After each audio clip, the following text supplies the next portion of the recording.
may mga pinaniwalaan na kayo doon sa mga DDS. No?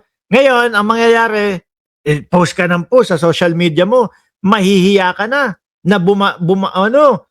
bumaliktad. Mahihiya ka nabawiin pa yung mga pinagsasabi mo, ayun, lulong ka na sa pagiging DDS. Base lamang sa mga mapagkakatiwalaang sources at huwag basta-basta maniwala dahil lamang viral ito. Oh, yan, narinig mo, Ryan, ha? Huwag daw basta-basta maniniwala dahil viral lang. Para naman, tubuhan ka na. Tubuhan ka na dyan. Alisin na nga natin si Ryan. Ngayon ho, mga bossing. Oh, dumako tayo dito. Alam nyo yung gawain ng mga DDS? O eto, no? Puro fake news.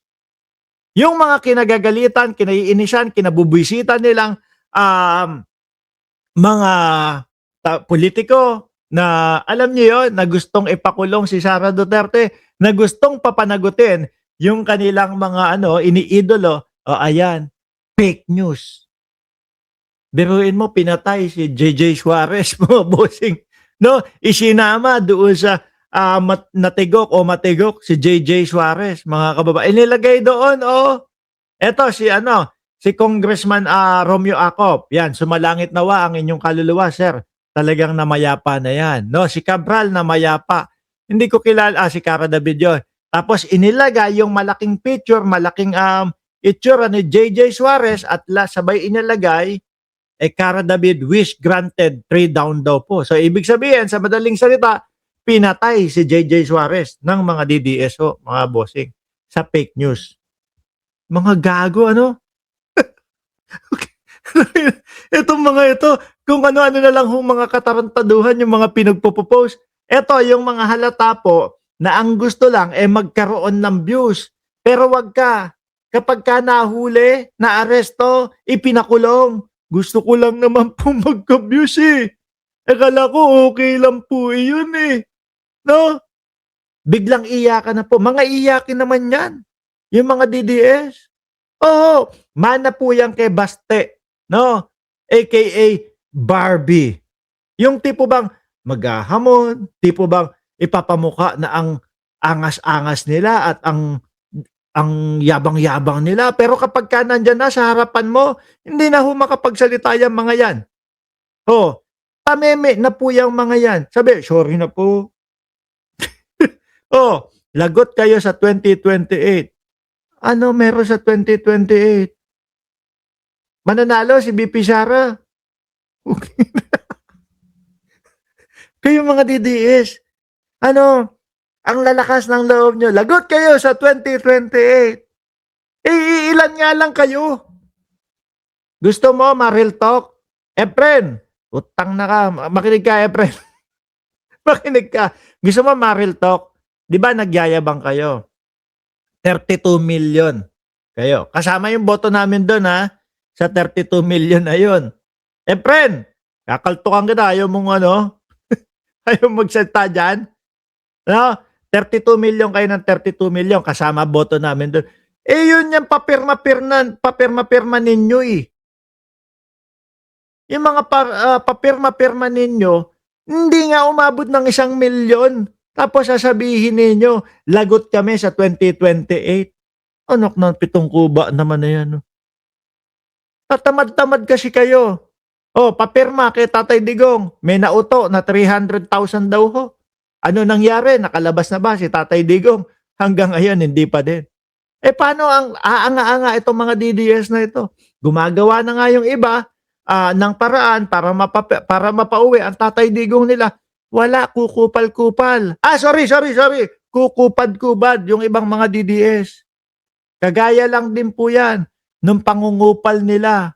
No? Sabi ni Efren, hoy, paliwanag mo, nasaan yung budget ng flood control? Hanggang ngayon, wala pang nakukulong. Ipaliwanag mo, kakaltukang dikit. Yung ICI nga, hindi pa tapos Tapos ako magpapaliwanag na. Di ba? Hanggang ngayon nga, iniimbestigahan pa. Tapos gusto mo, meron na akong paliwanag. Ano yun? Nagmamagaling ako, kagaya ng mga vlogger nyo, mga DDS. Anak ng putik naman talaga itong mga DDS. Pagpapaliwanagin mo muna si Sara Duterte patungkol doon sa kanyang confidential funds, no? Pagpapaliwanagin mo muna yung Vice Presidente patungkol doon sa mga bribery.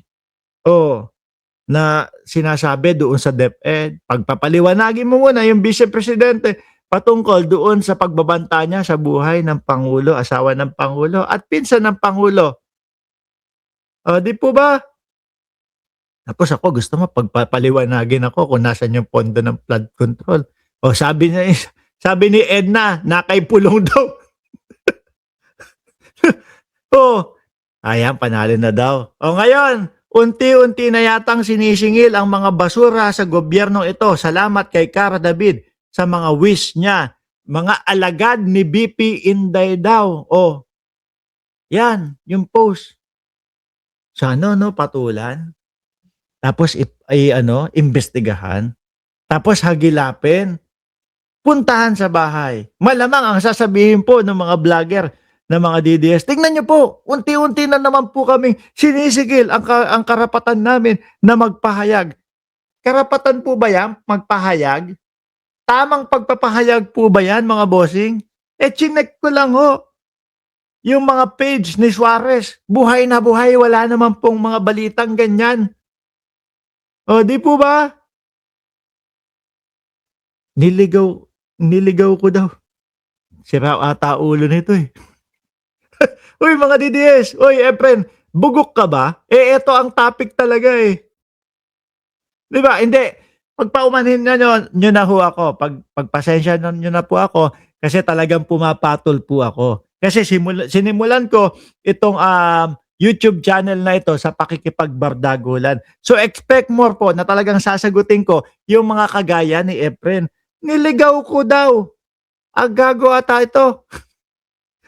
Ako ang nakalinyang may topic eh. Nagtanong ka, paliwanag ko yung kung saan napunta yung flood control. Sinagot kita.